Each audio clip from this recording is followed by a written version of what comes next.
Hello friends, welcome to our YouTube channel. तो आज हम डिस्कस करने वाले हैं इंटरनेशनल एग्रीमेंट और एफर्ट्स को, जो कि हमारे पीपल डेवलपमेंट एनवायरनमेंट की यूनिट से रिलेट हैं। सो फर्स्ट है Montreal protocol, Rio summit, convention on biodiversity, Kyoto protocol, Paris agreement, international solar alliance. ये सब हमारे इंटरनेशनल एग्रीमेंट्स, ट्रीटीज हैं कुछ, जिन्हें हम डिस्कस करने वाले हैं। तो आज हम जो डिस्कस करेंगे वो करेंगे मॉन्ट्रियल प्रोटोकॉल, जो कि हमारा इंटरनेशनल एग्रीमेंट है, और रिमेनिंग जो प्रोटोकॉल्स हैं वो हम डिस्कस करेंगे हमारे नेक्स्ट वीडियो में। तो सबसे पहले हमें समझना होगा कि इंटरनेशनल एग्रीमेंट का मीनिंग क्या होता है, एफर्ट्स का मीनिंग क्या होता है। इंटरनेशनल एग्रीमेंट्स का मीनिंग होता है कि जो हमारे इंटरनेशनल लेवल पर जो भी समझौते किए गए हैं, एफर्ट्स किए गए हैं, जिसमें हमारे सभी कंट्रीज जो हैं, इंटरनेशनल लेवल पर सभी कंट्रीज मिलकर जो समझौता करती हैं, जो एग्रीमेंट करती हैं, उसे हम इंटरनेशनल एग्रीमेंट कहते हैं। और ये जो हमारे एग्रीमेंट्स हैं, Montreal protocol, Rio summit etcetera, ये सारे हमारे एग्रीमेंट एनवायरमेंट से रिलेटेड एग्रीमेंट हैं।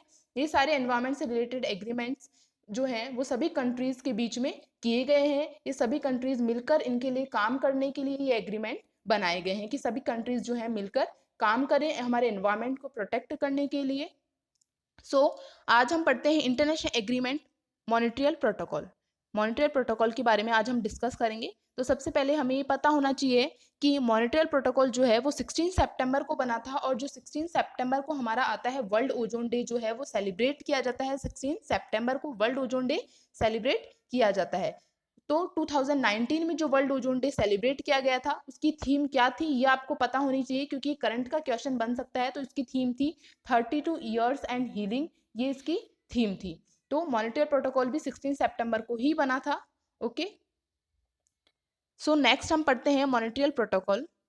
तो मॉन्ट्रियल प्रोटोकॉल क्यों बनाया गया था? मॉन्ट्रियल प्रोटोकॉल एक इंटरनेशनल ट्रीटी है, एनवायरनमेंट से रिलेटेड इंटरनेशनल ट्रीटी है, और ये इसलिए डिजाइन की गई थी ताकि हमारी जो ओजोन लेयर है उसको प्रोटेक्ट किया जाए। उसको प्रोटेक्ट करने के लिए डिजाइन की गई थी। ओजोन रिलेटिंग जो सब्सटेंसेज हैं, ओजोन रिलेटिंग सब्सटेंसेज का मतलब यहाँ पर ये है कि जो कि हमारी ओजोन को डिप्लेट कर रहे हैं, वो सब्सटेंसेज जो कि हमारी, जिनसे कि हमारा ओजोन का क्षय हो रहा है, उन ओजोन रिलेटिंग सब्सटेंसेज को क्या करना, फेजिंग आउट, उनको रिड्यूस करना, उनको रिमूव करना, ये मॉन्ट्रियल प्रोटोकॉल का मेन ऑब्जेक्टिव था। Okay, so the Montreal Protocol is an international treaty designed to protect the ozone layer by phasing out the production of numerous substances that are responsible for ozone depletion. Okay, जो कि वो substances जो कि हमारी ozone depletion को, ozone का depletion करने के लिए रिस्पॉन्सिबल है, उन सभी सब्सटेंसेस को क्या करना, फेजिंग आउट करना, उनको रिड्यूस करना, उनको हटाना, मॉन्ट्रियल प्रोटोकॉल का मेन ऑब्जेक्टिव था। ओके, सो नेक्स्ट है, it was design to stop the production and import of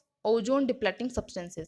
और ये इसलिए भी डिजाइन किया गया था कि जो हमारे ओजोन डिप्लेटिंग सब्सटेंसेस हैं, उनका प्रोडक्शन जो है वो उनको कम करने के लिए, उसको रोकने के लिए, और ओजोन डिप्लेटिंग सब्सटेंसेस को इंपोर्ट ना करें, इसलिए ये मॉन्ट्रियल प्रोटोकॉल जो है वो बनाया गया था। ये प्रोटेक्ट करने के लिए बनाया गया था हमारी अर्थ की ओजोन लेयर को। तो इसमें से आपका जो क्वेश्चन बनता है वो यही बनता है कि मॉन्ट्रियल प्रोटोकॉल किससे रिलेट करता है? तो ये रिलेटेड है हमारी ओजोन लेयर से, ओजोन लेयर की प्रोटेक्शन से रिलेटेड है, उसको डिप्लेट होने से रोकने से रिलेटेड है। ओके, तो ओजोन डिप्लेटिंग जो सब्सटेंसेस हमने पढ़ा कि उनको रिड्यूस करने के लिए ये प्रोटोकॉल जो है वो बनाया जाता है। ओजोन डिप्लेटिंग सब्सटेंसेस के कारण ही हमारी ओजोन जो है वो डिप्लेट हो रही है, उसका क्षय हो रहा है। तो उसमें कौन कौन से सब्सटेंसेस हैं जो इसके अंदर आते हैं? तो इसमें आते हैं CFC, क्लोरोफ्लोरोकार्बन, जैसा कि मैंने प्रीवियस वीडियो में बता चुकी हूँ कि CFC जो है किस में यूज की जाती है, रेफ्रिजरेटर और AC में। इससे सबसे ज्यादा कंट्रीब्यूशन है इसका हमारी ओजोन को डिप्लेट करने में। नेक्स्ट है HCFC, हाइड्रोक्लोरोफ्लोरोकार्बन एंड हेलोन, और अदर जो ग्रीन हाउस गैसेस हैं, ये सभी हमारी ओजोन को जो है डिप्लेट करने में इन सभी का कंट्रीब्यूशन है। और अदर ग्रीन हाउस गैसेस कौन कौन सी है ये मैं आपको प्रीवियस वीडियो में बता चुकी हूँ, जैसे कि CO2, मीथेन, CFC, ये सब हमारी ग्रीन हाउस गैसेज हैं। तो CFC जो है उसका सबसे ज्यादा कंट्रीब्यूशन है हमारी ओजोन को डिप्लेट करने में। तो ये जो हमारे ओजोन डिप्लेटिंग सब्सटेंसेज हैं, उनको कम करना, उनको रिड्यूस करना, उनको फेजिंग आउट करना, हमारे जो ये प्रोटोकॉल है उसका ऑब्जेक्टिव है। इसीलिए ये प्रोटोकॉल बनाया गया था। तो ये कब साइन किया गया था, ये क्वेश्चन इसमें बनता है कि ये प्रोटोकॉल जो है वो कब साइन किया गया था? 16 सितंबर 1987 को ये साइन किया गया था। और कहाँ किया गया था? मॉन्ट्रियल में किया गया था। और ये इफेक्ट में कब आया था ये आपको याद रखना है कि 1 जनवरी 1989 को ये इफेक्ट में आया था, क्योंकि साइन ये 1987 में ही हो गया था, 16 सितंबर को, जिस दिन ozone world ozone day celebrate किया जाता है उस दिन। और इफेक्ट में 1989 में आया था। और साइंड बाय कितनी कंट्रीज जो हैं, उनके द्वारा ये साइन किया गया था। तो 197 कंट्रीज जो हैं उसने इस एग्रीमेंट पर साइन किए थे, उसे रेटिफाई किया था इस एग्रीमेंट को। तो कितनी कंट्रीज थी ये आपको याद रखना है। तो इसकी मीटिंग्स के बारे में हम देख लेते हैं कि इसकी जो फर्स्ट मीटिंग है वो कब हुई थी। तो ये फर्स्ट मीटिंग जो है वो इसकी हुई थी हेलसिंकी में। ओके, और अदर 9 मीटिंग्स भी हैं, तो ये आपको याद रखना जरूरी नहीं है इतना, लेकिन हम पढ़ लेते हैं। 1990 में हुई थी, 1991 में, 92 में, 93 में एंड 2016 तक ये मीटिंग्स हैं कुछ। ओके, तो फर्स्ट कब हुई थी ये आपको याद रखना है, हेलसिंकी में 1989 में। तो इसकी इफेक्टिवनेस देख लेते हैं कि किस हद तक जो हमारा मॉनिटरी प्रोटोकॉल है वो इफेक्टिव रहा है। So, as a result of the international agreement, the ozone hole in Antarctica is slowly recovering. अगर हम देखें रिजल्ट मॉनिटरी प्रोटोकॉल का, तो इससे क्या हुआ है कि जो अंटार्कटिका था वहां पर ओजोन होल हो गया था, वो कि धीरे धीरे क्या कर रहा है, रिकवर कर रहा है। क्योंकि जो इसकी इफेक्टिवनेस जो है उसका रिजल्ट इसी के थ्रू पता चलता है कि जो अंटार्कटिका में ओजोन होल है वो रिकवर कर रहा है। ओके, नेक्स्ट है climate projections indicate that the ozone layer will return in 1980। कि क्लाइमेट की जो प्रोजेक्शंस हैं कुछ वो इंडिकेट कर रहे हैं कि जो ओजोन लेयर है ये कह रहा है कि ओजोन लेयर 1980 के लेवल पर आ जाएगी। 2050 और 2070 तक जो है वो 1980 के लेवल तक आ जाएगी। ओके, तो नेक्स्ट है monetary protocol is one of the most successful and effective environment treaty. तो ये आपको पता होना चाहिए कि हमारे जितने भी प्रोटोकॉल्स बनाए गए हैं, Kyoto protocol, Nagoya protocol, biodiversity से रिलेटेड प्रोटोकॉल, ये सभी प्रोटोकॉल्स में सबसे ज्यादा इफेक्टिव और सबसे ज्यादा सक्सेसफुल जो प्रोटोकॉल रहा है वो हमारा मॉनिटरियल प्रोटोकॉल रहा है। क्योंकि इसका रिजल्ट भी बहुत अच्छे आए हैं, क्योंकि इसने कुछ हद तक हमारी जो ओजोन है उसको डिप्लेट होने से रोका है, हमारी ओजोन को डिप्लेटिंग जो सब्सटेंसेज हैं उनको रिड्यूस किया है। तो ये प्रोटोकॉल जो है बहुत ज्यादा सक्सेसफुल और इफेक्टिव ट्रीटी रही है एनवायरमेंट की। तो ये क्वेश्चन बन सकता है कि सबसे इफेक्टिव और मोस्ट सक्सेसफुल ट्रीटी कौन सी है, तो वो है मॉनिटरियल प्रोटोकॉल। ओके, जैसे कि 2014 के एंड तक इसने एलिमिनेट कर दिया था 98% ऑफ ओडीएस। जो ओडीएस है, ओजोन डिप्लेटिंग सब्सटेंसेज है, उनको 98% तक इसने एलिमिनेट हटा दिया था। ओके, और 1989 से लेकर 2013 तक कम्युलेटिव CO2 एमिशंस जो है 135 बिलियन टन तक इसने रिड्यूस कर दिया है। ओके, तो इसका रिजल्ट ये आया है कि CO2 एमिशंस जो है 135 बिलियन टन तक रिड्यूस हो चुके हैं, और जो ओडीएस है वो 98% तक एलिमिनेट हो गई है।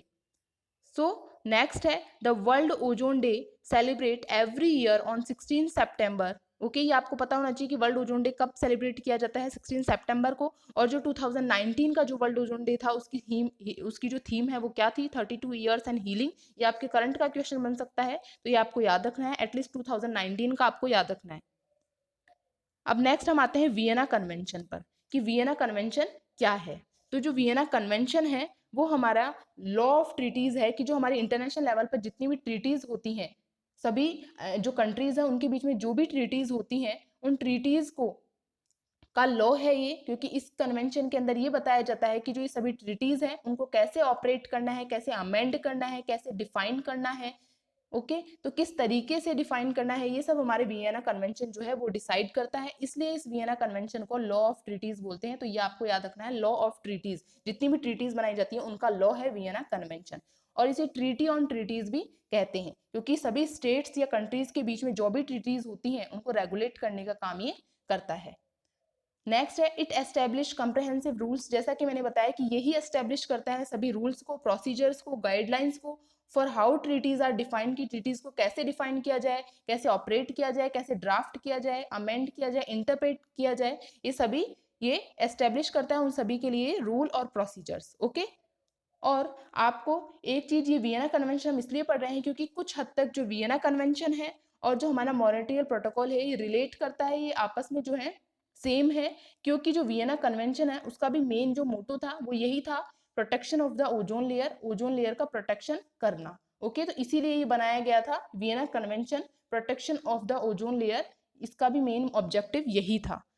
वॉज एग्रीड इन 1985 को ये एग्रीड किया गया था, और ये जो पूरा टोटली फोर्स में आया था वो आया था 1988 में, सितंबर 1988 में। और it also a framework for the development of protocols, और ये एक तरीके का फ्रेमवर्क है, सभी जो हमारे प्रोटोकॉल्स हैं उनको डेवलप करने के लिए उनका ये फ्रेमवर्क है। फ्रेमवर्क का मतलब, क्योंकि इसमें दिया गया है किस तरीके से सारे जो प्रोटोकॉल्स हैं, ट्रीटीज हैं, उनको किस तरीके से एनफोर्स करना है, कैसे डिफाइन करना है, ऑपरेट करना है। तो ये क्या है, लॉ ऑफ ट्रीटीज है, ट्रीटी ऑन ट्रीटीज है, वियना कन्वेंशन। और वियना कन्वेंशन भी ओजोन लेयर को प्रोटेक्ट करने के लिए ही बनाया गया था, इसका भी मेन एम यही था और 1985 में एग्रीड किया गया था। ओके, सो नेक्स्ट हम पढ़ते हैं the Vienna convention and it's Montreal protocol are the first and only global environmental treaties to achieve universal ratification with 197 parties। जैसा कि हमने पढ़ चुके हैं कि जो हमारा वियना कन्वेंशन और मॉन्ट्रियल प्रोटोकॉल है, इसे 197 पार्टीज जो है, मेंबर कंट्रीज जो है, उनके द्वारा ये साइन किया गया था और सभी ने इसे रेटिफाई किया था। तो ये जो है सबसे ज्यादा सक्सेसफुल ट्रीटी जो है उनमें आती है ये हमारे Montreal protocol Vienna convention. Okay, अब हम आते हैं हमारे क्वेश्चंस पर। First is, for what production and consumption phase out schedules the Montreal Protocol has established, कि Montreal Protocol जो है वो कौन से consumption या कौन से substances जो हैं उनको phase out करने के लिए establish किया गया था। Okay, for what production? Okay, A is greenhouse emitting gases, option B global warming emitting gases, C ozone layer depleting substances, D water level increasing substances. Okay, तो इस क्वेश्चन का जो है राइट आंसर हो जाएगा, जैसा कि हम पढ़ चुके हैं, ओजोन लेयर डिप्लेटिंग सब्सटेंसेस, क्योंकि हमारा जो मॉन्ट्रियल प्रोटोकॉल है वो क्यों बनाया गया था, ओजोन लेयर डिप्लेटिंग सब्सटेंसेस जो हैं उनको फेज आउट करने के लिए, उनको रिड्यूस करने के लिए, जिनके कारण हमारे ओजोन का डिप्लेट हो रहा है उनको रोकने के लिए। नेक्स्ट है, when did the Montreal protocol entered into force, कि मॉन्ट्रियल प्रोटोकॉल जो है वो फोर्स में कब आया था। Option number A 1984, B 1986, C 1989 and D 1994। तो ये फोर्स में आया था 1989 में, और जो बना था ये कब बना था, 1987 में ये बना था, और फोर्स में आ गया था 1989 में, और बना ये था 16 सितंबर 1987 को, और 16 सितंबर को हम वर्ल्ड ओजोन डे सेलिब्रेट करते हैं। नेक्स्ट है, the Montreal protocol is the successful climate agreement, ये ट्रू है या फॉल्स है। हाँ, ये ट्रू है, क्योंकि मॉन्ट्रियल प्रोटोकॉल सबसे सक्सेसफुल क्लाइमेट एग्रीमेंट रहा है, हमारा सबसे सक्सेसफुल जो प्रोटोकॉल है वो है हमारा मॉन्ट्रियल प्रोटोकॉल। नेक्स्ट क्वेश्चन है, which includes ozone depleting substances, ODS, कि इनमें से कौन सा है जो ओजोन डिप्लेटिंग सब्सटेंसेस जो है उसमें इंक्लूड होता है। ओजोन डिप्लेटिंग सब्सटेंसेस है option number A halon, B CFCs, C HCFCs and D all of the above. तो जैसा कि मैं बता चुकी हूँ, ओजोन डिप्लेटिंग सब्सटेंसेस क्या होते हैं, जो कि हमारी ओजोन को डिप्लेट कर रहे हैं, कंट्रीब्यूट कर रहे हैं हमारी ओजोन को डिप्लेट करने में, और कौन कौन से होते हैं, CFCs हैं, HCFCs हैं, हेलोन हैं, एंड और अदर ग्रीन हाउस गैसेज जो हैं, CO2, मीथेन एक्सेट्रा। ओके, तो ये सब हमारे क्या है, ओजोन डिप्लेटिंग सब्सटेंसेज है। तो इसमें ये सारे जो ऑल ऑफ द अबाउ हैं ये हमारे राइट आंसर हो जाएगा ऑप्शन नंबर डी, क्योंकि सारे हमारे ओजोन डिप्लेटिंग सब्सटेंसेज हैं। ओके, तो आई होप आप लोगों को आज समझ में आया होगा कि मॉन्ट्रियल प्रोटोकॉल क्या होता है, वियना कन्वेंशन क्या है। ये जो हमने प्रोटोकॉल पढ़ा है इससे दो ही तरीके के क्वेश्चन बन सकते हैं, जैसे कि ये जो हमारा प्रोटोकॉल है उसका क्या ऑब्जेक्टिव था, ये क्यों बनाया गया था। तो ये बनाया गया था मॉन्ट्रियल प्रोटोकॉल हमारी ओजोन लेयर जो उसको डिप्लेट होने से रोकने के लिए, उसके प्रोटेक्शन के लिए। वियना कन्वेंशन का भी एम यही था, ओजोन लेयर को प्रोटेक्ट करना। और ये कब बना था ये आपको याद रखना है, और इसमें कौन कौन से सब्सटेंसेस जो हैं, गैसेस जो हैं वो इनमें इंक्लूड हैं, ये आपको याद रखना है। ओजोन डिप्लेटिंग सब्सटेंसेस कौन कौन से हैं ये आपको याद रखना है, और 197 कंट्रीज के द्वारा ये रेटिफाई किया गया था, साइन किया गया था, ये आपको पता होना चाहिए। ओके, सो प्लीज अगर आप लोग की कोई क्वेरी हो तो कमेंट बॉक्स में कमेंट कीजिए, और कोई सजेशन हो तो प्लीज कमेंट कीजिए, और प्लीज लाइक और subscribe our channel. Thank you so much.